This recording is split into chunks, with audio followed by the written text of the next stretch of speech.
Hey designer, Alex here, welcome to the channel, and in today's video we are going to use Adobe XD to design a nice and simple landing page for a mobile app. And as you can see right here, we are going to introduce some nice and subtle animations just to keep the users engaged and just to keep their attention on the page and reducing that bounce rate. As you can see, we are going to include two call to action buttons, which are very big and prominent, which is also going to help to convert even more users to the app. All of that in today's video. So let's get started.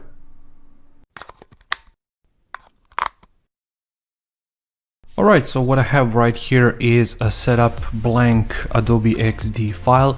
As you can see, I have some colors right here. I also have some character styles.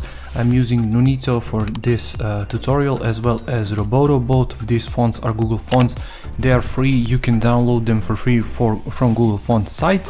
And I'm also using this logo, which I just created using some different fonts.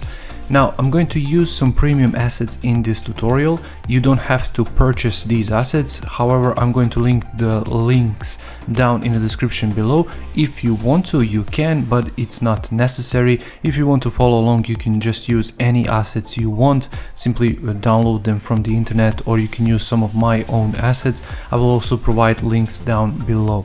So with that said, let's jump inside the tutorial. So what we have right here is an output of 1920 with 1080. I'm going to include the grid. As you can see, my gutter width is slightly increased. It's at 40. And what I'm going to do is simply drag and drop my logo right here and position it here. I'll position it to the left edge of my grid, and let's see, maybe I can position it to be 20 or maybe even 40, something like that. Yep. Now let's go ahead and include, let's see, maybe we can include a rectangle. So I can use my R as my shortcut, and let's create a button right here. Let's position it to be, let's see here. I'll make sure it's in the center like that. Now what I'm going to do for this button is, let's see, maybe I can give it a height of 65 like that. Let's see, maybe I can include the background shadow like that. For the shadow, let's go with something nice and subtle. So let's go with 12, let's go with 16. And let me quickly jump inside and reduce the opacity of these columns, just so that you can see a little bit better what I'm doing right here. Now for the button, we are going to use this main blue color.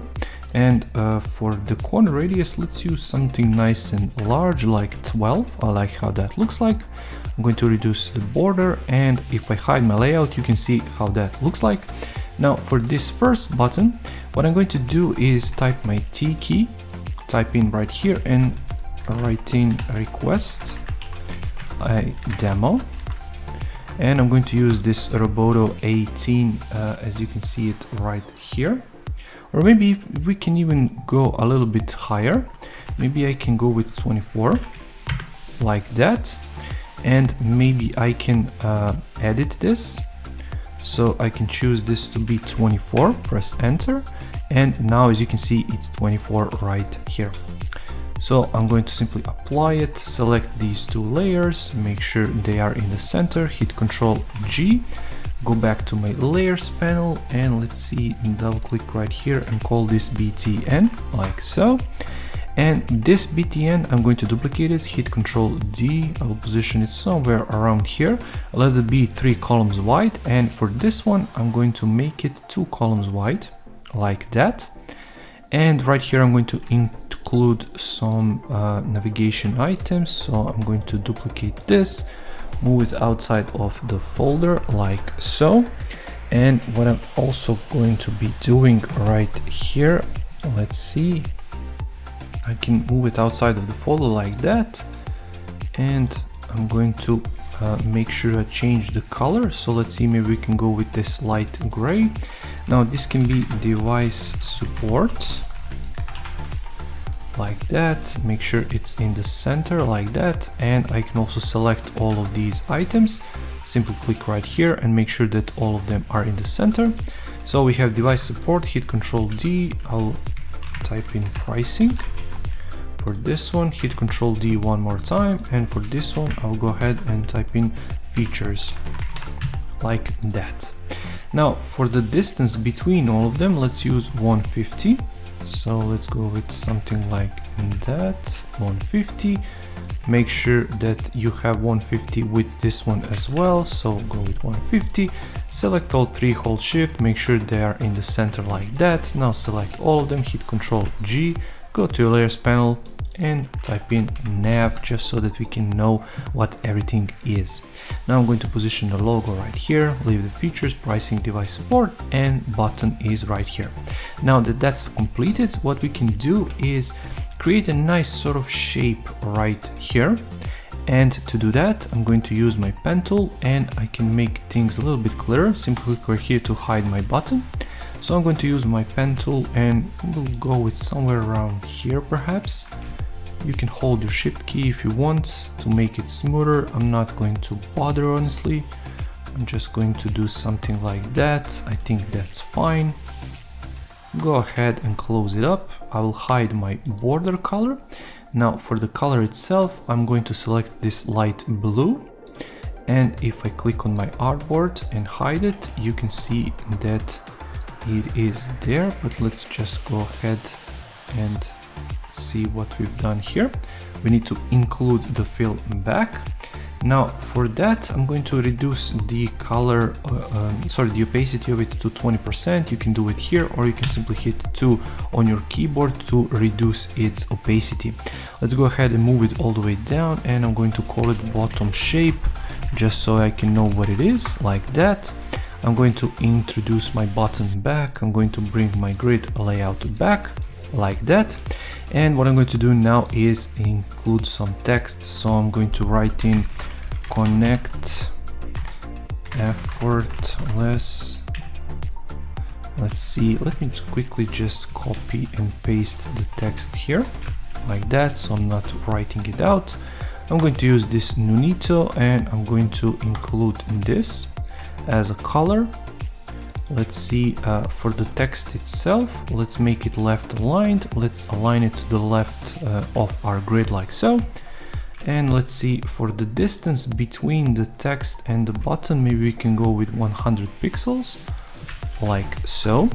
And I'm going to group these two, hit Ctrl G. I'm going to use my rectangle tool as a distancing measure. I'm going to hold my shift key, select these two, click right here to make sure that that's in the center.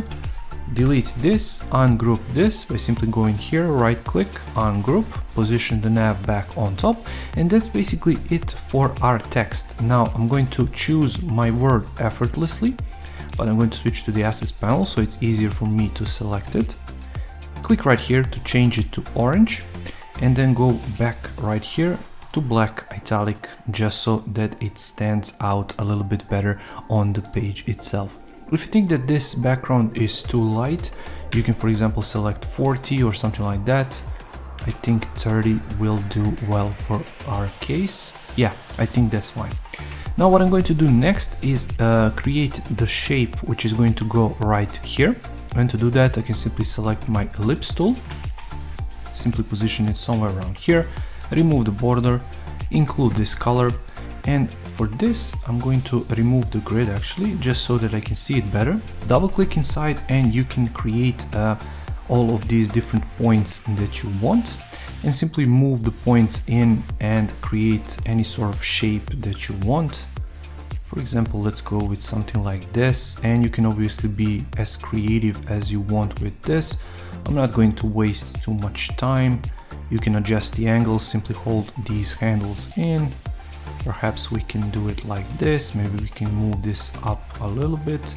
Perhaps this can go right here. Maybe this can go right here. Perhaps the angle can go a little bit right here. Maybe this can go inside a little bit more. Perhaps this angle can be just a little bit altered. Something like this I think works well. Click outside, click on it, and make sure you hold shift until you align it perfectly in the center like so. I don't think that this bottom portion is going to work, so I'm just going to move it slightly up, because I'm going to include a phone mockups in a second. So I think this will work just fine. Once again, make sure it's in the center like this with our text, or you can simply group these and simply make sure that you position it either like this or like this. Now I can go back and ungroup this like that. I'll position this shape right here and call it shape behind phones, because that's where it's going to be located, because I'm going to overlay 2 phone mockups on top of it. I'm going to use iPhone mockups, and you can obviously use whichever ones you want. You can use Android mockups, you can use desktop mockups, whatever you want, just so that you introduce some kind of visual interest to the page, because if you just put mockups on a blank page, it will just look bland and boring. So for our mockups, I'm going to use something called angle mockups. And if I bring my file in, this is how it looks like. So if I hide this, you can see these mockups are premium and you have to purchase them. There is a new version, but I'm still using this older version. And as you can see, there are a bunch of different mockups, and there are different desktop wallpapers. There are different mockups which are not even listed in this giant file.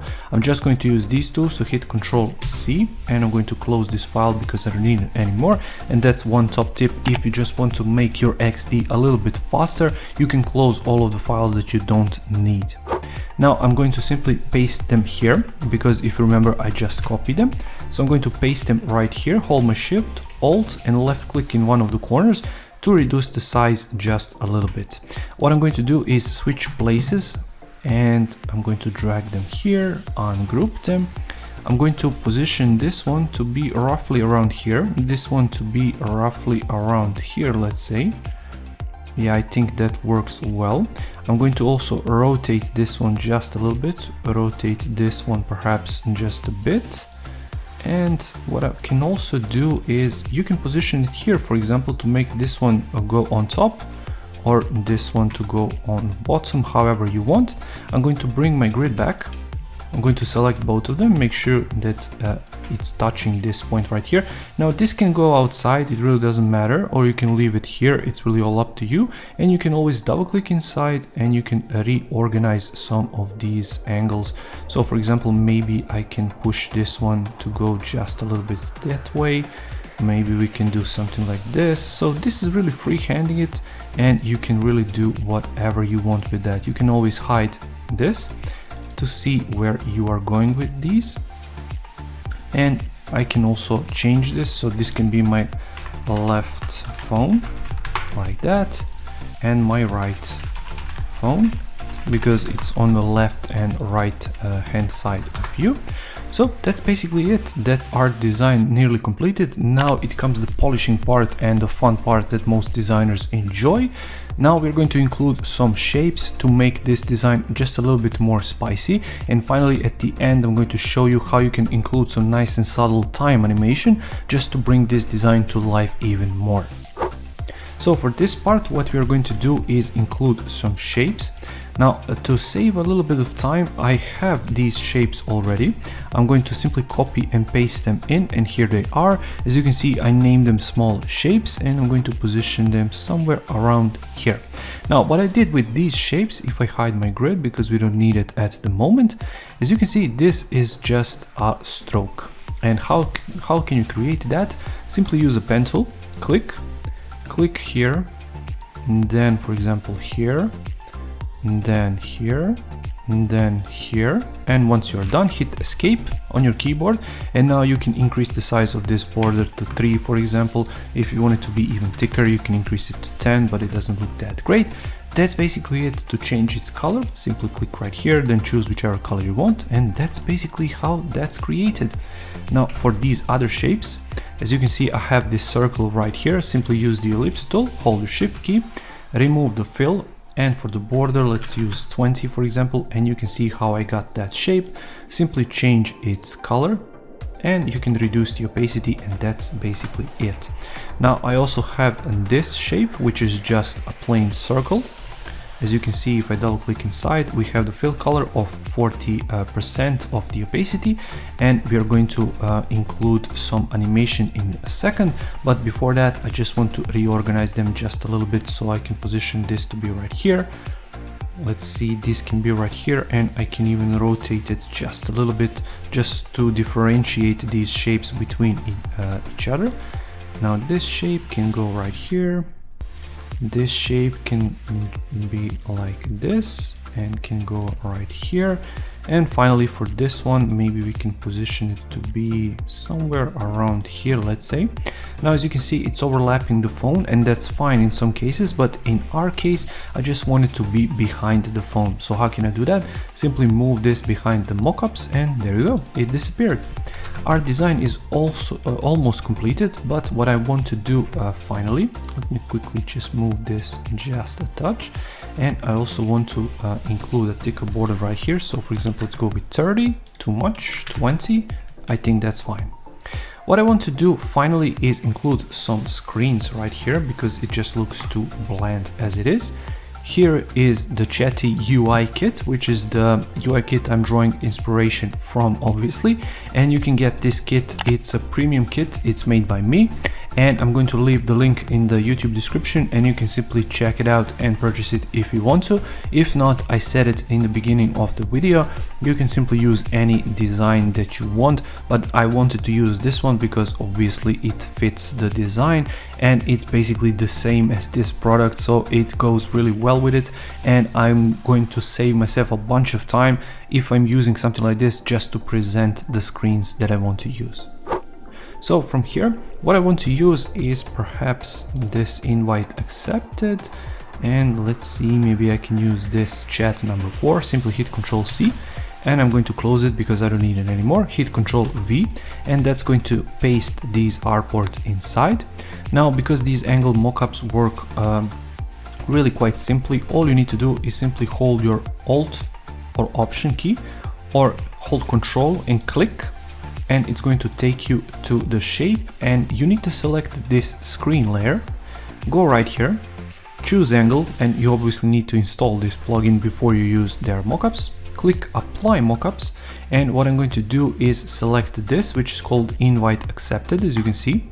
Hit Apply, it's going to work its magic, and as you can see, in just a couple of clicks, there you go, we have our screen. What I'm going to do next is do the same thing once again, so hit Control, click, make sure you're on the screen layer. If you're not, simply select it from here, hit Apply Mockup.